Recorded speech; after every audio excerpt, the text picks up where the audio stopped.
শুরু হলো সব খবর, যমুনা টেলিভিশনের নিয়মিত আয়োজন সব খবরে আপনাদের সবাইকে আমন্ত্রণ জানাচ্ছি। আমি জান্নাতুল পলি। শান্ত, যেটা বলছিলাম আমাদের প্রতিবেদন নিয়ে, নতুন করে ঘোষিত 5 দফা নিয়ে শিক্ষার্থীরা কি বললেন, মূলত সেই বিষয়ে একটু বিস্তারিত জানতে চাই। বলে এই মুহূর্তের কর্মসূচি যদি একটু দেখাতে চাই, সেটি হচ্ছে যে প্রকৌশল খাতের অপমৃত্যুর কথা বলে আর আন্দোলনরত শিক্ষার্থীরা কিন্তু একটা প্রতীকী জানাজা এখানে অনুষ্ঠিত হতে যাচ্ছে। শিক্ষার্থীরা কিন্তু জানাজা দাঁড়িয়ে গেছেন ইতিমধ্যে, এবং তারা ইতিমধ্যেই তাদের যেই অভিযোগের জায়গাগুলো সেগুলো কিন্তু তারা বিভিন্ন সময়ে মাইকিংয়ের তারা বলেছেন, দাবির কথা তারা তুলেছেন, এবং তারা যে অবস্থান ছিল সেই অবস্থান থেকে তারা কিন্তু এই মুহূর্তে শাহবাগে অবস্থান নিয়ে আছেন। শাহবাগের বলতে হবে যে শাহবাগ অনেকটাই ব্লক অবস্থায় রয়েছে।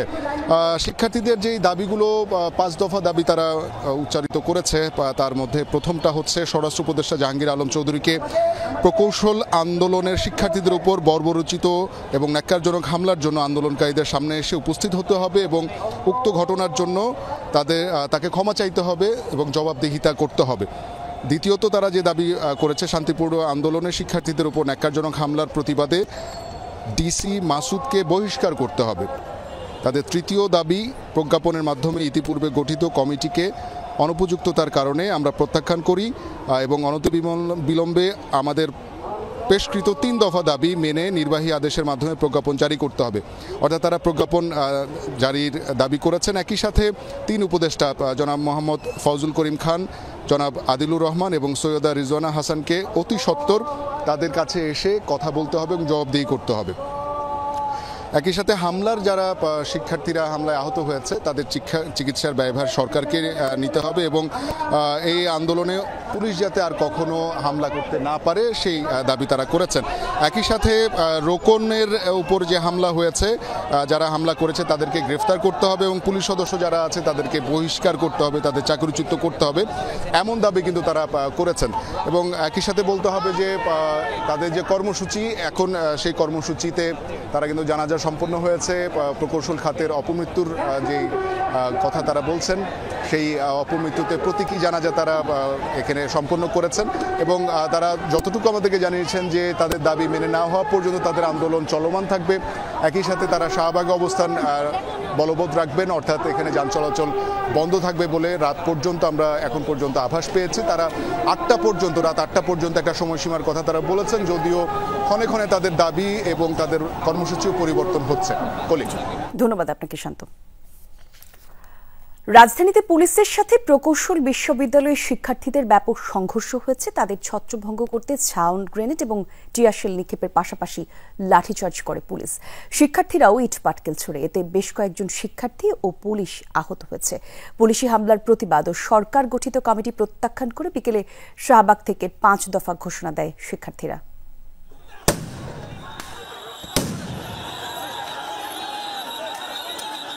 সময় দুপুর 1:30। শাহবাগ ছেড়ে আন্দোলনরত প্রকৌশল বিশ্ববিদ্যালয়ের শিক্ষার্থীদের যাত্রা যমুনা অভিমুখে। হোটেল ইন্টারকন্টিনেন্টালের সামনেই পুলিশের বাধা। ব্যারিকেড ভেঙে সামনে এগোতে চাইলে শুরু হয় ধাওয়া পাল্টা ধাওয়া সংঘর্ষ। এ সময় গোটা এলাকায় উত্তেজনা ছড়িয়ে পড়ে। পুলিশের লাঠিচার্জে ছত্রভঙ্গ হয়ে যায় শিক্ষার্থীরা। কিছুক্ষণের মধ্যে সংঘবদ্ধ হয়ে আবারও প্রতিরোধ গড়ে তোলে তারা। পুলিশের টিয়ারশেলের ধোঁয়ায় আচ্ছন্ন হয়ে যায় গোটা এলাকা। এবার শিক্ষার্থীদের ছত্রভঙ্গ করতে জলকামান ব্যবহার করে পুলিশ। আন্দোলনকারীরাও পুলিশকে লক্ষ্য করে ইটপাটকেল নিক্ষেপ করে। সংঘর্ষে বেশ কয়েকজন শিক্ষার্থী ও পুলিশ আহত হয়। শান্তিপূর্ণভাবে এখানে অবস্থান করছি, কিন্তু পুলিশ সেটা দেয় নাই। তারা আমাদের উপর টিয়ারশেল নিক্ষেপ করছে, তারা আমাদেরকে ব্যাপকভাবে লাঠিচার্জ করছে। পুলিশরা টেকনিশিয়ানদের উপর কোনো আক্রমণ চালায় নাই, তারাই উপর কোনো ধরনের লাঠিচার্জ করে নাই, টিয়ারশেল নিক্ষেপ করে নাই আমাদের উপর। আমরা যারা ইনোসেন্ট ফেস, আমরা যারা মব লিঞ্চিং করি নাই, আমরা যারা চট্টগ্রাম থেকে এসেছি, রাজশাহী থেকে এসেছি, খুলনা থেকে এসেছি, ঢাকার বিভিন্ন কলেজ থেকে শিক্ষার্থী এসেছে, বুয়েট থেকে এসেছে, তাদের উপর ভায়োলেন্ট যে ন্যাক্কারজনক কাজ তারা করে দেখিয়েছে। আমাদের একটাই দাবি ছিল যে ইউনূস আমাদের সরকারের প্রধান হবে। আমরা তো সব দাবি তো ওনাদের কাছেই। যতবারই সচিবালয়ে গেছি, এদিক থেকে ওইদিক, এদিক থেকে ওইদিক, খালি আমাদেরকে ঘুরাইছে। যমুনা ও এর আশেপাশে আগে থেকে জারি আছে 144 ধারা। তাই আন্দোলনরতদের ধাওয়া দিয়ে শাহবাগে নিয়ে যায় পুলিশ। বিধান হচ্ছে আসতে পারবে না, কিন্তু তারপরে তারা হচ্ছে স্টুডেন্ট যেহেতু তারা বারবার জোর করে আসতে চায়, এখন তারপরও আমরা অনেক সময় আমরা বাস্তবতা বিবেচনা করে আমরা কিন্তু খুব সফটলি হ্যান্ডেল করি, কিন্তু এখন মানে প্রধান উপদেষ্টার বাসভবনে যদি যায় সেক্ষেত্রে আসলে তো আমাদের আর কিছু করার থাকে না। বিকেল ৩টার দিকে প্রকৌশল শিক্ষার্থীরা আবারও শাহবাগ এলাকায় অবস্থান নেয়। এর আগে সকাল 11:30টায় মিছিল নিয়ে বুয়েট থেকে টিএসসি হয়ে শাহবাগে অবস্থান নেয় প্রকৌশল বিশ্ববিদ্যালয়ের শিক্ষার্থীরা। অবরোধ করে শাহবাগ মোড়। এতে অংশ নেয় দেশের বিভিন্ন বিশ্ববিদ্যালয়ের প্রকৌশল অনুষদের শিক্ষার্থীরা। স্লোগানে স্লোগানে মুখরিত হয়ে ওঠে গোটা এলাকা। এ সময় ওই সড়কে যান চলাচল বন্ধ হয়ে যায়। শাহবাগ থেকে প্রথমে মার্চ টু সচিবালয় কর্মসূচি ঘোষণা দেয়া হয়, কিন্তু দুপুর 1টার দিকে তারা সিদ্ধান্ত পাল্টে মার্চ টু যমুনা ঘোষণা দেয়। হাসিবুল করিম বিজয়, যমুনা নিউজ, ঢাকা। রাজধানীতে প্রকৌশল শিক্ষার্থীদের উপর হামলার প্রতিবাদে চট্টগ্রাম এবং রাজশাহীতে সড়ক অবরোধ করে বিক্ষোভ করছেন শিক্ষার্থীরা। আমরা চট্টগ্রামে সবশেষ তথ্য একটু জানতে চাই। আমাদের সহকর্মী জুবাইদ ইবনে শাহাদাত আমাদের সঙ্গে যুক্ত হবেন। শাহাদাত, শিক্ষার্থীরা কি বলছেন একটু আমাদেরকে জানাবেন। আর এই যে সড়ক অবরোধ করে যে তারা কর্মসূচি পালন করছেন, সেক্ষেত্রে জনভোগান্তির চিত্র কেমন দেখছেন তাও একটু জানাবেন। তারা বিকাল 5টা থেকে তারা চট্টগ্রামের 2 নম্বর যে প্রস্তাব করা সেটা অবরোধ করে তারা বিক্ষোভ করছেন এবং তাদের যে দাবিটা 3 দফা দাবি, যেটা প্রকৌশল জানাচ্ছেন, সেই 3 দফা দাবির সাথে তারা একাত্মতা প্রকাশ করে আজকে এই কুয়েটি শিক্ষার্থী যারা আছেন তারা এখানে বিক্ষোভ করছেন। এবং পাশাপাশি বুয়েটের শিক্ষার্থীদের উপর যে হামলা করা হয়েছে তাদের যে দাবি এবং তাদেরকে যে পুলিশে হেফাজত করা সেটারও তারা তীব্র নিন্দা এবং প্রতিবাদ জানিয়েছেন। এই মুহূর্তে যে কৃষ্ণদা ভোগান্তিকে করে বলছে চট্টগ্রামের একেবারে প্রাণকেন্দ্র বলা চলে। এই 2 নম্বর যে থেকে প্রত্যেকটা জায়গা থেকে এসে কিন্তু সড়ক এই জায়গায় নিয়ে চলেছে, ফলে আপনি যেখানেই যেতে চান এই সড়কটা আপনাকে কিন্তু ক্রস করে যেতে হবে। সেজন্য প্রত্যেকটা পয়েন্টে মানে মোড়ের আশেপাশে যে সড়কগুলো আছে প্রবেশী, সেগুলিতে সড়কে দাঁড়িয়ে এখনো অবরুদ্ধ হয়ে আছে দীর্ঘ যানজট।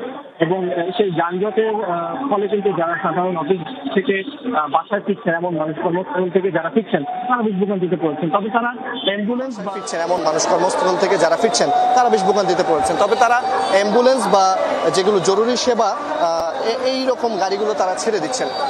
তারা বলছেন যতক্ষণ পর্যন্ত তাদের দাবিটা মেনে নেওয়া হবে না ততক্ষণ পর্যন্ত তারা এই আন্দোলনটা চালিয়ে যাবেন, এই কর্মসূচি তাদের চলমান থাকবে। এবং তারা এমনটা হুঁশিয়ারি দিয়েছেন যদি কোনো ইতিবাচক সাড়া তারা না পান তাহলে সেটা তাদের আন্দোলনটা কঠোর থেকে কঠোরতর হতে পারে।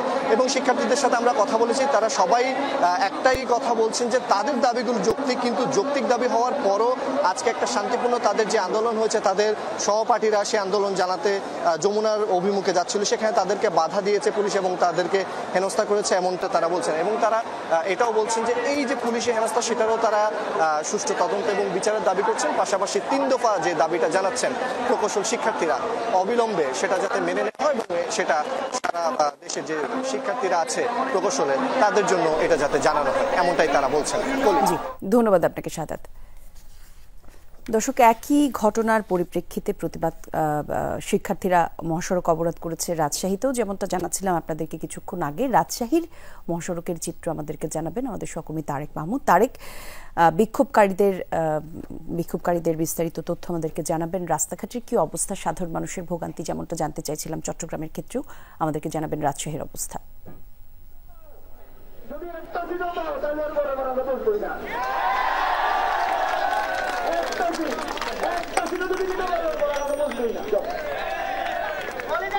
বিকেল 3টা থেকে আসলে শিক্ষার্থীদের আন্দোলন শুরু হয়েছে রাজশাহী প্রকৌশল ও প্রযুক্তি বিশ্ববিদ্যালয়ের এবং এখন পর্যন্ত চলছে। বিকেল 3টা এই 3 ঘন্টা থেকে কিন্তু রাজশাহী ঢাকার মহাসড়ক সেটি বন্ধ রয়েছে এবং শিক্ষার্থীরা বলছেন যে ঢাকায় যে প্রকৌশলী শিক্ষার্থীদের উপরে যে পুলিশের হামলা, সেই হামলার প্রতিবাদে আসলে তাদের যে এই অবস্থান কর্মসূচি বিক্ষোভ মিছিল সেটি কিন্তু তারা করছেন। একটু তাদের কাছে একটু জানতে চাইবো আপনাদের আন্দোলন আর কতক্ষণ চলবে, আপনারা কোনো কর্মসূচি দিবেন কিনা একটু জানতে চাই।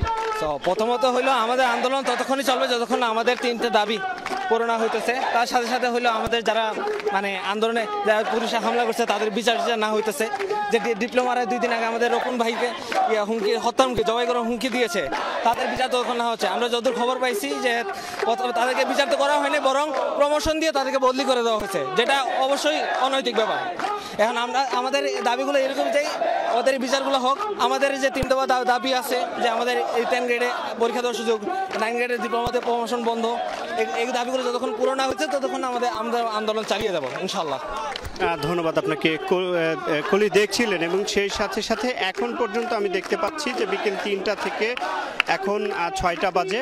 এই সময়টা আসলে রাজশাহী ঢাকা মহাসড়ক যেটি রয়েছে ঠিক সামনেই তালাইমারি মোড়, এর আগে রাজশাহী প্রকৌশল ও প্রযুক্তি বিশ্ববিদ্যালয়, সেখান থেকে শিক্ষার্থীরা বিভিন্ন বিভাগের শিক্ষার্থীরা তারা কিন্তু দলে দলে স্লোগান দিয়ে কিন্তু এই যে রাজশাহী ঢাকা মহাসড়কের যে তালাইমারি মোড়টি রয়েছে, তালাইমারি মোড়ে কিন্তু তারা অবস্থান নিয়েছেন এবং এখন পর্যন্ত তারা বলছেন যে ঢাকায় প্রকৌশলীদের ওপরে যে হামলা সেটি হওয়ার প্রতিবাদে তাদের এই আন্দোলন সেটি চলমান থাকবে।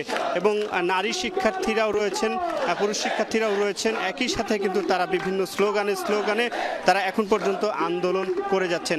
একটু আপনার কাছে একটু জানতে চাই যে আপনাদের দাবি দেওয়া কি এবং আপনারা কতক্ষণ আন্দোলন চালিয়ে যাবেন? আচ্ছা, আপনারা জানেন যে আমরা বিগত 6 মাস ধরে আন্দোলন করতেছি প্রকৌশল অধিকার আন্দোলন পক্ষ থেকে। আমাদের 3টা মূলত দাবি ছিল এবং সেই দাবিগুলো হচ্ছে যে প্রথমটা আমাদের নবম যে আছে পদে রয়েছে, যেটা নবম গ্রেড, যেটা কিনা হচ্ছে গিয়ে অ্যাসিস্ট্যান্ট ইঞ্জিনিয়ার পদ, সেখানে সম্পূর্ণ পরীক্ষার মাধ্যমে নিয়োগ দিতে হবে এবং সেখানে যে বর্তমানে প্রমোশন আছে, মানে প্রমোশন কোটার মাধ্যমে যে ডিপ্লোমা টেকনিশিয়ানরা 33% কোটা এবং কিছু কিছু ক্ষেত্রে সেখানে 50% কোটাও দেওয়া হচ্ছে, সেই ক্ষেত্রে আমরা চাচ্ছি যে সেটা বাতিল করে দেওয়া হবে। ধন্যবাদ আপনাকে।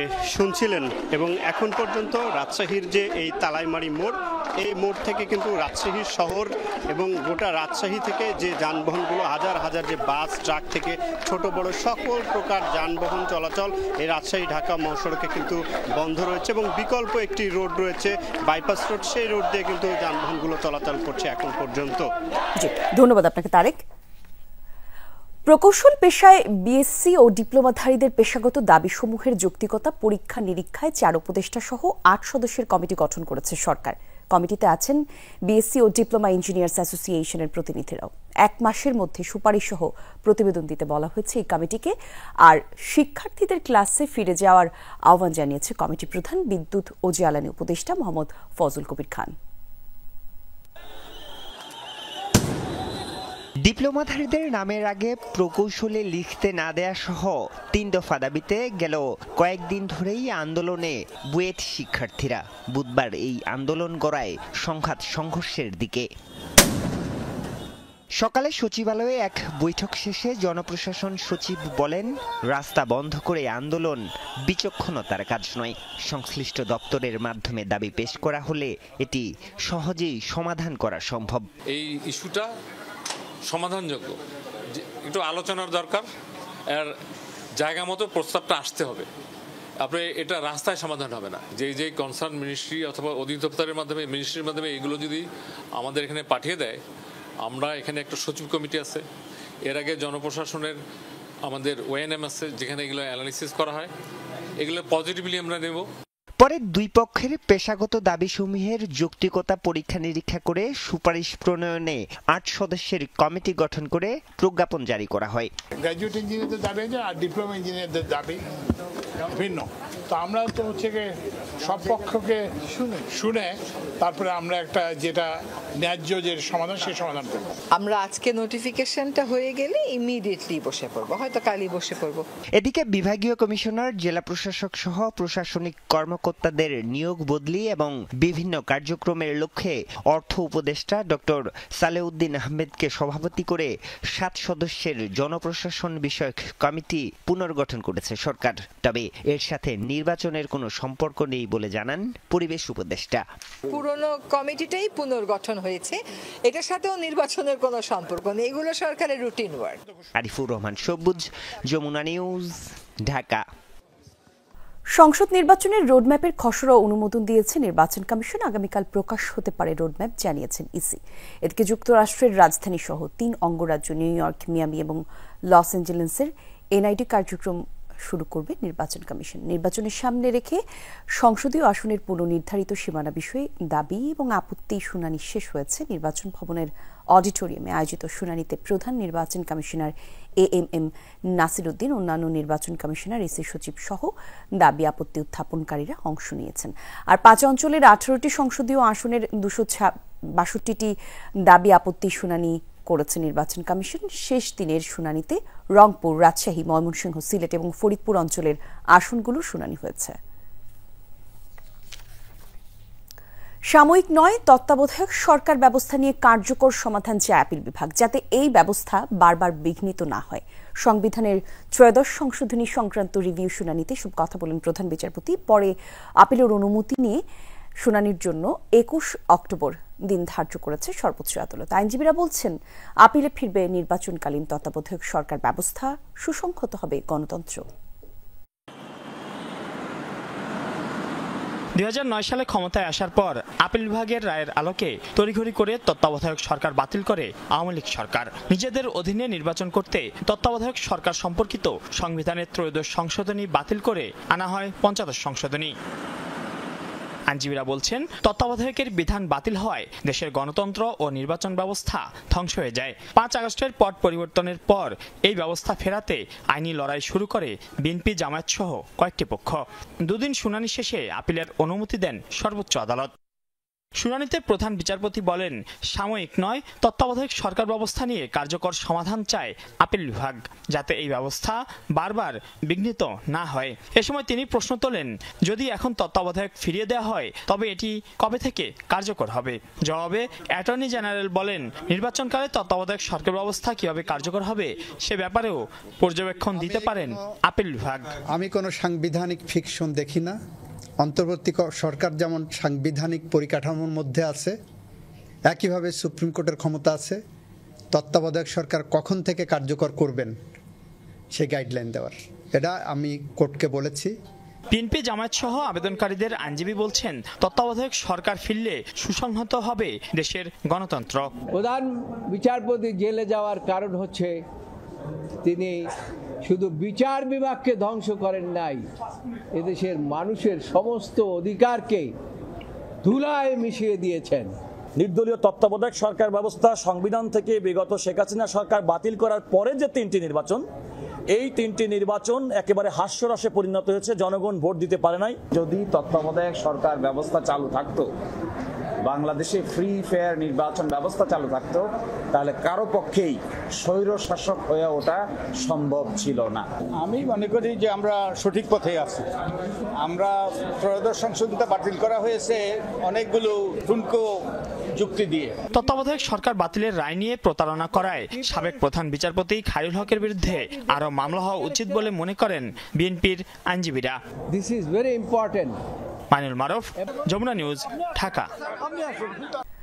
আওয়ামী লীগ ভারতে বসে নির্বাচন বানচালের ষড়যন্ত্র করছে, এমন অভিযোগ করেছেন বিএনপি মহাসচিব মির্জা ফখরুল ইসলাম আলমগীর। দুপুরে জাতীয় প্রেস ক্লাবে জাতীয় পার্টির সাবেক চেয়ারম্যান কাজী জাফর আহমেদের 10ম মৃত্যুবার্ষিকী আলোচনা সভায় এই অভিযোগ করেন তিনি। বলেছেন, শুধু শেখ হাসিনাই নয়, কিছু রাজনৈতিক মহলও নিত্য নতুন দাবি আদায়ের নামে অত্যন্ত পরিকল্পিতভাবে নির্বাচন বানচালের চেষ্টা করছে। সাবেক প্রধানমন্ত্রী ও জাতীয় পার্টির সাবেক চেয়ারম্যান কাজী জাফর আহমেদের 10ম মৃত্যুবার্ষিকী উপলক্ষে জাতীয় প্রেস ক্লাবে আলোচনা সভা। এতে যোগ দেন তার দীর্ঘদিনের রাজনৈতিক সহযোদ্ধা ও অনুসারীরা। আলোচনায় উঠে আসে সমসাময়িক রাজনৈতিক ইস্যু। বক্তারা বলেন, বিশেষ দলের ক্ষমতার জন্য নয়, রাজনৈতিক নৈরাজ্য এড়াতে নির্বাচন প্রয়োজন। বাংলাদেশে আগামী নির্বাচন যদি ঝুঁকির মধ্যে পড়ে, বাংলাদেশের ইতিহাসের সবচেয়ে বড় ঝুঁকির মধ্যে পড়বে। মেহরবানি করে এই খেলায় কেউ পা দেবেন না। বিভিন্ন মুখোমুখি কিছু কথা বলে গণতন্ত্রের এই যে জয়যাত্রা, এটাকে প্রধান অতিথির বক্তব্যে বিএনপি মহাসচিব মির্জা ফখরুল অভিযোগ করেন, ভারতে বসে আওয়ামী লীগ নির্বাচন বানচালের ষড়যন্ত্র করছে। পাশাপাশি দেশের ভেতরেও একটি মহল নিত্য নতুন দাবি আদায়ের নামে পরিকল্পিতভাবে নৈরাজ্য তৈরির চেষ্টা করছে। দিল্লিতে বসে তিনি 2,500 কোটি টাকা ইতিমধ্যে দিয়ে দিয়েছেন এবং পরিকল্পনা করেছেন যে কিভাবে ওই টাকাকে ব্যবহার করে তারা বাংলাদেশে নির্বাচন বন্ধ করবে এবং হাসিনাকে আবার দেশে ফিরিয়ে আনবেন। আজকে কিছু সংখ্যক রাজনৈতিক মহল অত্যন্ত পরিকল্পিতভাবে নির্বাচনকে বানচাল করার জন্য, নির্বাচনকে ব্যাহত করার জন্য নিত্য নতুন দাবি তুলে তুলেছে। মির্জা ফখরুল দাবি করেন, সরকারের ভেতরে একটি মহল অত্যন্ত সচেতনভাবে চেষ্টা করছে গণতন্ত্রের পক্ষের শক্তি যেন ক্ষমতায় আসতে না পারে। এসব ষড়যন্ত্র প্রতিহত করতে নির্বাচনের বিকল্প নেই। সরকারের ভেতরে একটা মহল, তারা অত্যন্ত সচেতনভাবে চেষ্টা করছে যারা গণতন্ত্রের পক্ষের শক্তি তারা যেন আসতে না পারে। কাজগুলোর জটিলতা বৃদ্ধি না করে শেষ করে ফেলেন। অতি দ্রুত নির্বাচনের ব্যবস্থা যেটা ঘোষণা দিয়েছেন সেটার চূড়ান্ত ব্যবস্থা নিন, জনগণের প্রতিনিধিত্বকে নিশ্চিত করুন। এছাড়া কোনো বিকল্প নেই।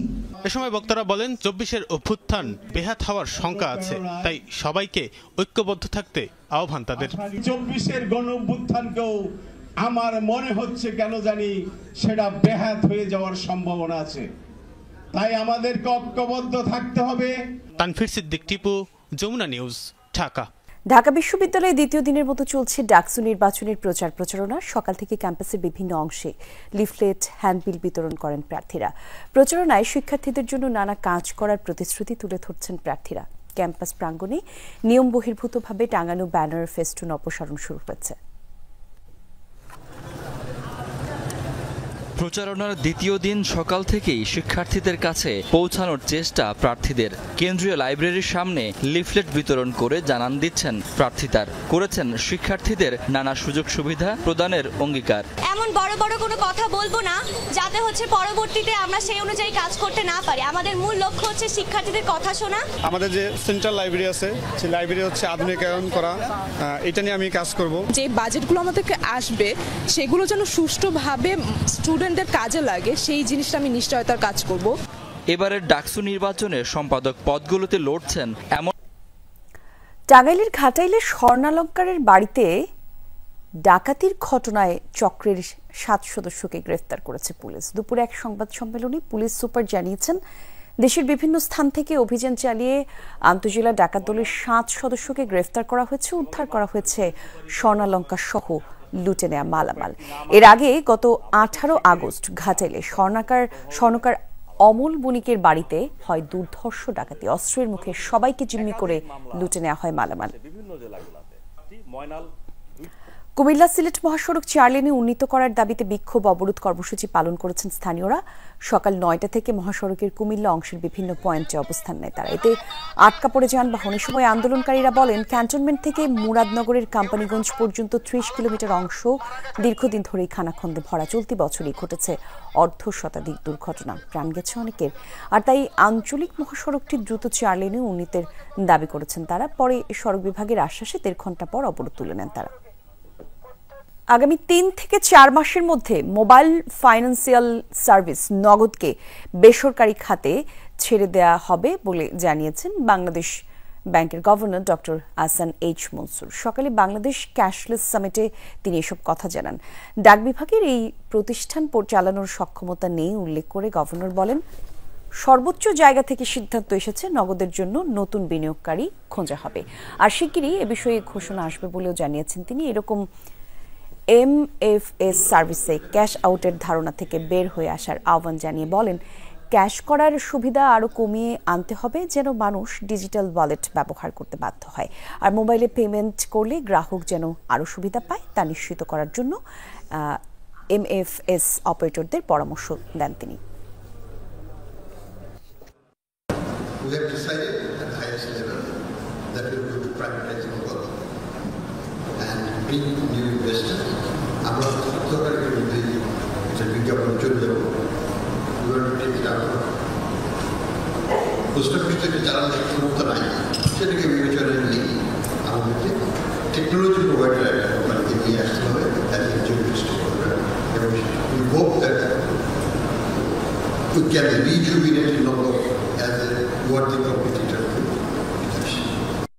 শ্রমজীবী মানুষের অধিকার প্রতিষ্ঠায় শ্রম সংস্থান কমিশনের সুপারিশ দ্রুত বাস্তবায়ন সহ 5 দফা দাবি জানিয়েছে বাংলাদেশ আউটসোর্সিং কর্মচারী ঐক্য পরিষদ। সকালে শিল্পকলা একাডেমিতে অনুষ্ঠিত হয় বাংলাদেশ আউটসোর্সিং কর্মচারী ঐক্য পরিষদ। বক্তারা 5 দফা দাবি তুলে ধরেন। বলেন, আউটসোর্সিং, দৈনিক মজুরি ভিত্তিক এবং প্রকল্প ভিত্তিক কর্মচারীদের ঠিকাদার প্রথা বাতিল করে চাকরির নিশ্চয়তা প্রদান করতে হবে।